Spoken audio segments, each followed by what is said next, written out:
स्वागत है दोस्तों आप सभी लोगों का। आरआरबी ग्रुप डी के प्रैक्टिस सेट नंबर 7 पर आज हम लोग चर्चा करने वाले हैं। इसके पहले आपने प्रैक्टिस सेट नंबर 6 तक आपने देखा होगा। 6 पर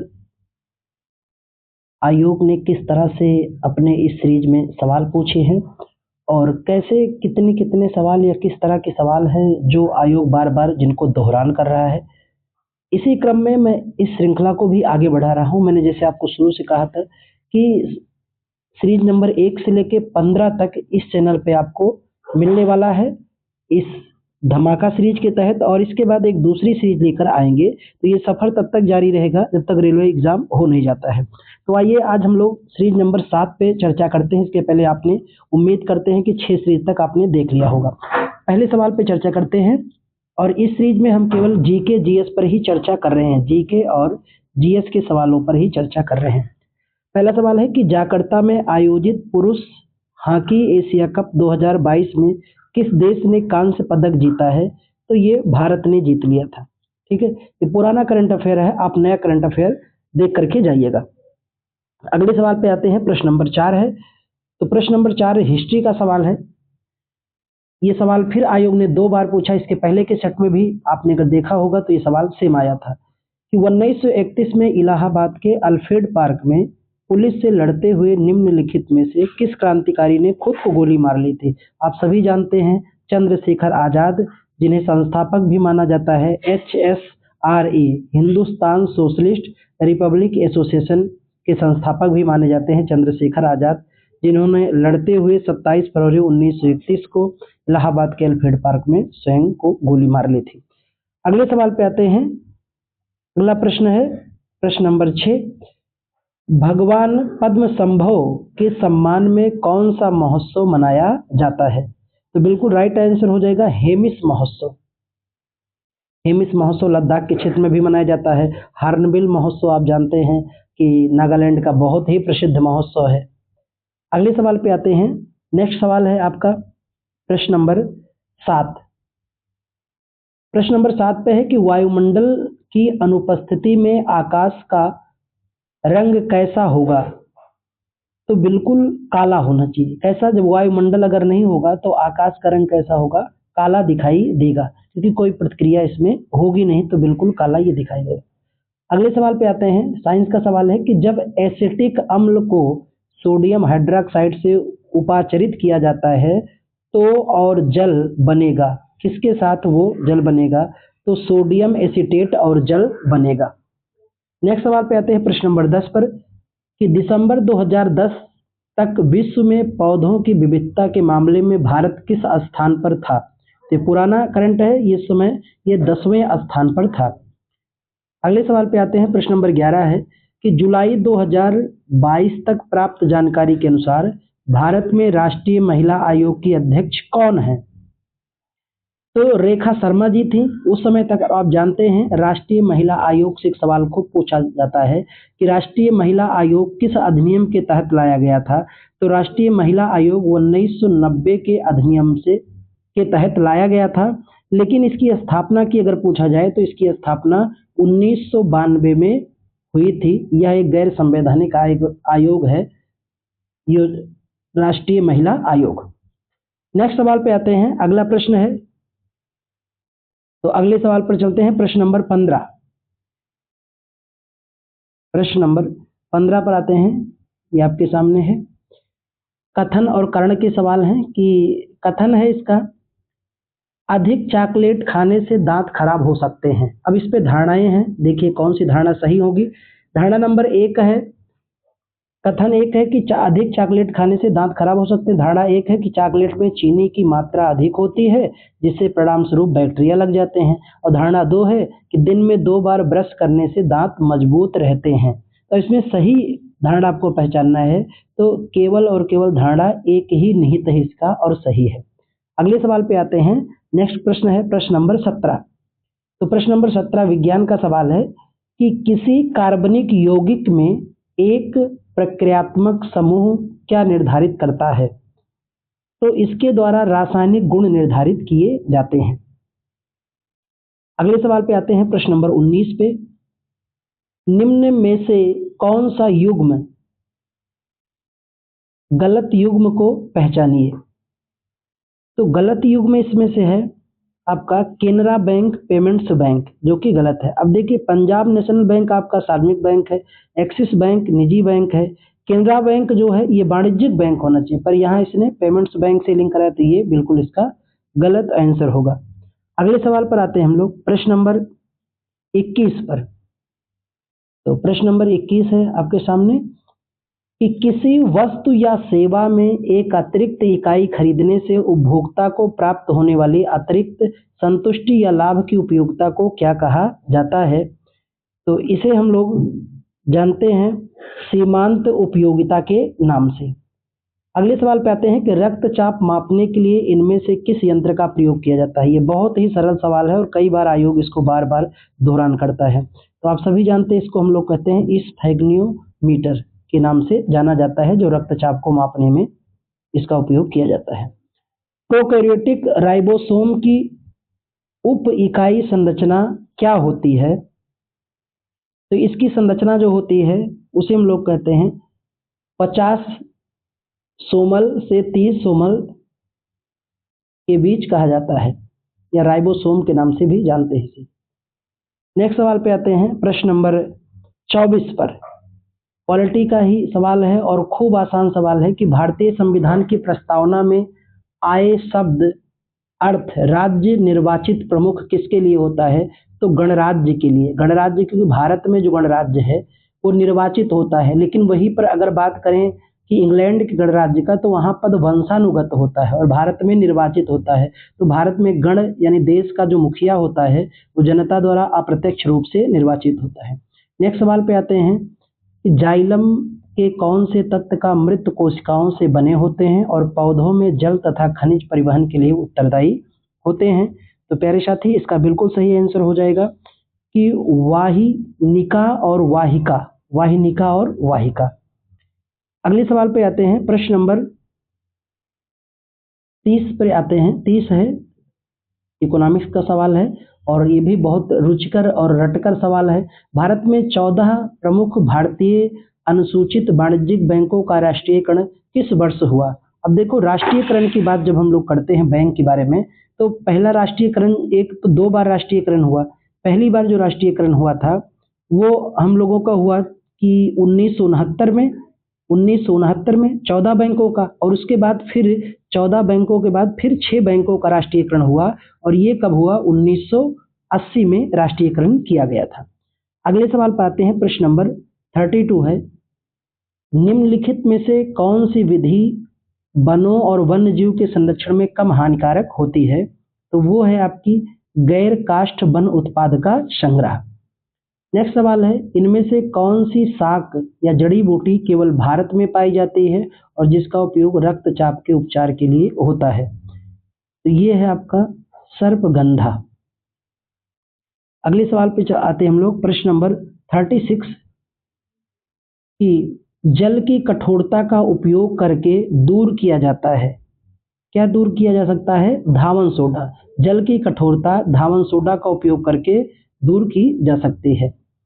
अगले सवाल पर आते हैं हम लोग, प्रश्न नंबर 37 कि अंग्रेजी सहित 24 भारतीय भाषाओं में साहित्यिक विमर्शों, उनका प्रकाशन प्रचार वाला देश, प्रमुख और मात्र संस्थान कौन सा है? तो इसका राइट आंसर हो जाएगा साहित्य अकादमी। साहित्य अकादमी, जिसकी शुरुआत 1954 से मानी जाती है, और 24 भाषाओं के लिए, मतलब 22 तो जो 8वीं अनुसूची में है वो है, और एक राजस्थानी और एक अंग्रेजी, तो 22 तो 24 हो गया। अगले सवाल पे आते हैं कि यौनारंभ के दौरान आवाज बदल जाती है, ऐसा क्यों होता है? तो ऐसा इसलिए क्योंकि स्वर यंत्र के विकास के कारण ऐसा प्रभाव दिखाई देता है। अगले सवाल पे आते हैं, प्रश्न नंबर 42 आयोग का सबसे चुनिंदा और सबसे अधिक रिपीटेड सवाल है आयोग का, अभी तक का सबसे चुनिंदा। स्थानीय स्वशासन पढ़ के जाइए, एक सवाल तो आपको मिल ही जाएगा, ये बिल्कुल कंफर्म है। संविधान का 73वां संशोधन 20 लाख से कम जनसंख्या वाले राज्यों को राज्य स्थानीय शासन में न्यूनतम संरचना का अधिकार देता है। तो आप सभी जानते हैं कि कैसा अधिकार देता है ये? द्विस्तरीय का। ठीक है, तो हमारे यहाँ पंचायत व्यवस्था कै स्तरीय है? त्रिस्तरीय पंचायत व्यवस्था हमारे यहाँ त्रिस्तरीय पंचायत व्यवस्था है। और इसके लिए कमेटी सिफारिश की थी बलवंत राय मेहता समिति, ग्राम स्तर पे ग्राम पंचायत, मध्य पंचायत और जिला पंचायत, त्रिस्तरीय पंचायत व्यवस्था बलवंत राय मेहता समिति की सिफारिश पर ही हमारे यहाँ लागू की गई है। अगले सवाल पे आते हैं। प्रश्न नंबर 43 है कि मार्च 2022 तक प्राप्त जानकारी के अनुसार पंजाब हरियाणा दोनों उभयनिष्ठ उच्च न्यायालय कहाँ स्थित हैं? तो आप सभी जानते हैं चंडीगढ़ में स्थित है। इस समय हाई कोर्ट की अगर हम लोग बात करें तो हमारे देश में अगर हाई कोर्ट की जब बात करते हैं तो हाई कोर्ट पे थोड़ी सी जानकारी आप जरूर अर्जित कीजिए, आपके लिए बेहद खास होगा कि हमारे यहाँ हाई कोर्ट की सबसे पहले स्थापना हुई हाई कोर्ट अधिनियम 1861। इसके तहत हमारे यहाँ सबसे पहले अगर मैं हाई कोर्ट के बारे में आपको बताऊं तो हाई कोर्ट की स्थापना हाई कोर्ट अधिनियम 1861 एक्ट के द्वारा, उच्च न्यायालय अधिनियम 1861 के तहत हमारे यहाँ 3 हाई कोर्ट स्थापित हुए थे। इन्हें क्रम में एक कह सकते हैं पर संख्या में 3 कहेंगे। और ये 3 हाई कोर्ट में जो स्थापित हुए थे आपका था मुंबई हाई कोर्ट, एक तो था Mumbai high court. 3 high court जो 1861 के अधिनियम के अंतर्गत स्थापित हुए, Mumbai high court, Kolkata high court और मद्रास हाई कोर्ट। और आप जानते हैं 1866 में इलाहाबाद हाई कोर्ट स्थापित किया गया। अभी हमारे देश में कुल 25 हाई कोर्ट हैं। कितने? 25 हाई कोर्ट हैं। पहला हाई कोर्ट और 25वां जो हाई कोर्ट है आपका है ये है अमरावती। इस बात को भी आपको ध्यान में रखना है। अगले सवाल पर चलते हैं। तो नेक्स्ट सवाल है आपका प्रश्न नंबर 45। निम्न में से कौन सा तत्व कार्बन के समान श्रृंखला गुण प्रदर्शित करता है? तो वो है आपका सिलिका। नेक्स्ट सवाल पे आते हैं। प्रश्न नंबर 47 है, कथन का सवाल है कि कथन नंबर 1 है लिटमस विलयन एक बैंगनी रंजक है जो थैलोफाइट्स वर्ग से संबंधित पादप लाइकेन से निकाला जाता है। और दूसरा कथन कह रहा है कि लाल गोभी के पत्ते हल्दी फूलों की रंगीन पंखुड़ियां जैसे कई प्राकृतिक सामग्रियां हैं जो कि किसी विलयन में अम्ल या क्षारक की उपस्थिति संकेत देते हैं। इनमें कथन सही पहचान करना है। दोनों ही कथन क्या हैं? सत्य हैं और अपने अपने कथनों की बिल्कुल प्रमाणिक व्याख्या कर रहे हैं। अगले प्रश्न पे आते हैं हम लोग। नेक्स्ट प्रश्न है प्रश्न नंबर 49। किसी सीधे धारावाही चालक चुंबकीय क्षेत्र में रखा जाता है जब चालक प्रवाहित धारा की दिशा के चुंबकीय क्षेत्र की दिशा के बीच कोण होगा तब चालक का अधिकतम बल का अनुभव होगा। और ये कोण कितने का बताया जाता है? 90 डिग्री का माना जाता है। नेक्स्ट है बोमेन संपुट मानव शरीर में कहाँ स्थित होता है? ये भी कई बार आयोग ने पूछा है। वृक्क में, वृक्क बोले तो किडनी में स्थित होता है। नेक्स्ट सवाल पे आते हैं। प्रश्न नंबर 54 है ग्रामीण संपत्ति सर्वेक्षण हेतु किस योजना के क्रियान्वयन के लिए 2021 में भारतीय सर्वेक्षण भारत सरकार और असम राज्य सरकार के बीच समझौता पर हस्ताक्षर किया गया था? तो वो था आपका स्वामित्व योजना पर ही दोनों सरकारों ने एक हस्ताक्षर करके विकासात्मक कार्य के लिए सहमति दर्ज की थी। अगले सवाल पे आते हैं। प्रश्न नंबर 60 है इनमें से कौन सा एक कृत्रिम प्राकृतिक तंत्र है जो मानव द्वारा निर्मित है? अब देखिए वन तो है नहीं क्योंकि तालाब झील नहीं है, फसली खेती कृत्रिम यही है जहां हम लोग अपने मनमाफी कृषि कार्य करते हैं। तो इसे हम लोग स्वयं बनाते हैं, अपने आधार से बनाते हैं और एग्रीकल्चर करते हैं। अगले सवाल पे आते हैं। प्रश्न नंबर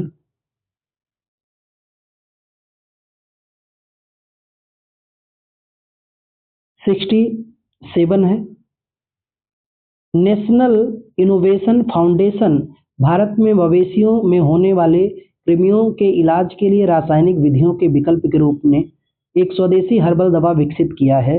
उसे हम लोग जानते हैं वर्मीवेट के नाम से। प्रश्न नंबर 68 है कि विद्युत चुंबकीय प्रेरणा की घटना के दौरान किस कुंडली में प्रेरित ईएमएफ के अनुक्रमानुपाती होता है? तो ये है आपका चुंबकीय अभिवाह में परिवर्तन की दर। अगले सवाल पे आते हैं। नेक्स्ट प्रश्न पे तो अगला सवाल है प्रश्न नंबर 70। मार्च 2022 में बायोटेक ने टीबी के टीके के लिए किस देश के बायोफार्मास्यूटिकल फर्म बायोफैब्रिक के साथ भागीदारी की है? तो ये भागीदारी की गई है स्पेन के साथ, स्पेन देश के साथ भागीदारी की है। नेक्स्ट सवाल पे आते हैं, प्रश्न नंबर 72 है कि पुष्प का इनमें से कौन सा भाग निषेचन के बाद फल के रूप में विकसित होता है? तो वह है आपका अंडाशय। अगले सवाल पे प्यारे साथियों हम लोग आते हैं। अब इससे आपको प्रश्न के बारे में अंदाजा भी लग सकता है कि आयोग किस तरह से, किस नेचर से सवाल करता है। प्रश्न नंबर 80 है कि निम्नलिखित में से किस स्थिति में अवतल दर्पण वास्तविक प्रतिबिंबित निर्मित करता है? देखो दर्पण से हर बार आयोग एक एक सवाल पूछ रहा है, इसलिए इस बार भी आप पढ़ करके जाइए। तो इसका राइट आंसर हो जाएगा एक और, यानी कथन है पहला कि जब वस्तु फोकस और ध्रुव के मध्य रखा गया हो, गलत है। दूसरा है जब वस्तु अनंत पर रखा गया हो, सही है। और तीसरा, तो कथन नंबर 1 इसका बिल्कुल राइट आंसर होगा। अगले सवाल पे आते हैं कि राष्ट्रीय वायु खेल नीति 2022 के अंतर्गत कौन सा खेल गतिविधि में शामिल नहीं किया गया है, यानी नहीं है? तो वो है पैरासेलिंग को शामिल नहीं किया गया है। तो स्पोर्ट से भी आयोग लगातार सवाल पूछ रहा है, तो स्पोर्ट पर भी आप अपनी निगाहों को बना के रखो। करंट अफेयर पढ़ रहे हैं तो स्पोर्ट पर खूब ध्यान रखिए, स्पोर्ट के सवाल पूछते हैं। प्रश्न नंबर 87 पे आते हैं, ताडोबा राष्ट्रीय उद्यान भारत के किस राज्य में स्थित है? तो ताडोबा जो स्थित है ये है आपका महाराष्ट्र में। बाकी आप जानते हैं केवलादेव राष्ट्रीय उद्यान आपका कहाँ पर है? राजस्थान में है। उत्तर प्रदेश में दुधवा राष्ट्रीय उद्यान खूब फेमस है। बिहार में आप खूब जानते ही हैं गौतम बुद्ध वन्यजीव अभ्यारण्य, भीमबांध अभ्यारण्य, कैमूर अभ्यारण्य, ये सब कहाँ है? बिहार में। नेक्स्ट सवाल पे आते हैं, प्रश्न नंबर जीके जीएस के अगले सवाल पे आते हैं, प्रश्न नंबर 93। तो 93 नंबर का ये सवाल है कि कौन सा आगम जैन धर्म के अहिंसा का वर्णन करता है? तो इसका राइट आंसर हो जाएगा सूत्र कांतंग सूत्र के द्वारा ही ये वर्णन किया जाता है। प्रश्न नंबर 94 पर आते हैं, कथन करण का सवाल है कि भोजन, कथन एक कहता है कि भोजन को वायुरोधी कंटेनरों में रखने से ऑक्सीकरण को धीमा रखने में मदद मिलती है। कथन 2 है कि चिप्स विनिर्माता सामान्यतः चिप्स को ऑक्सीकृत होने से बचाने के लिए चिप्स के बैग में ऑक्सीजन जैसी गैस के साथ फ्लश करते हैं। तो अब इसका केवल आंसर कौन सा हो जाएगा? ए, कथन ए सत्य है और कथन 2 असत्य है, क्योंकि चिप्स के बैग में ऑक्सीजन गैस नहीं नाइट्रोजन गैस को रखते हैं ताकि कुरकुरी बनी रहे वो। अगले सवाल पे आते हैं, प्रश्न नंबर लास्ट पे है, प्रश्न नंबर हम लोग सेकंड लास्ट पे आते हैं 97। प्रश्न नंबर 97 ये आपके सामने है कि वायु निगम अधिनियम 1953 के तहत कितनी एयरलाइनों का राष्ट्रीयकरण किया गया था? तो उस समय ये 9 एयरलाइनों का राष्ट्रीयकरण किया गया है। और आज का आखिरी सवाल है टेस्ट सीरीज 7 की, कथनों पर विचार कीजिए। सही कथन पर विचार करना है। तो सही कथन है कि लाल रंग की तरंग दैर्घ्य नीले रंग की तरंग दैर्घ्य से 1.8 गुना अधिक होती है, सही है। जब सूर्य का प्रकाश वायुमंडल से गुजरता है तो सूक्ष्म कण लाल प्रकाश की तुलना में नीले प्रकाश को अधिक तीव्रता से, ये भी सही है। अब ये सेशन आपको कैसा लगा कमेंट करके बताना और ध्यान से देखना, जितने सवाल रिपीटेड हैं उन्हें खूब याद रखो और करंट अफेयर की चीजें उन पर खूब ध्यान रखो कि आयोग किस तरह से पूछ रहा है। तो इस बात से मिलते हैं।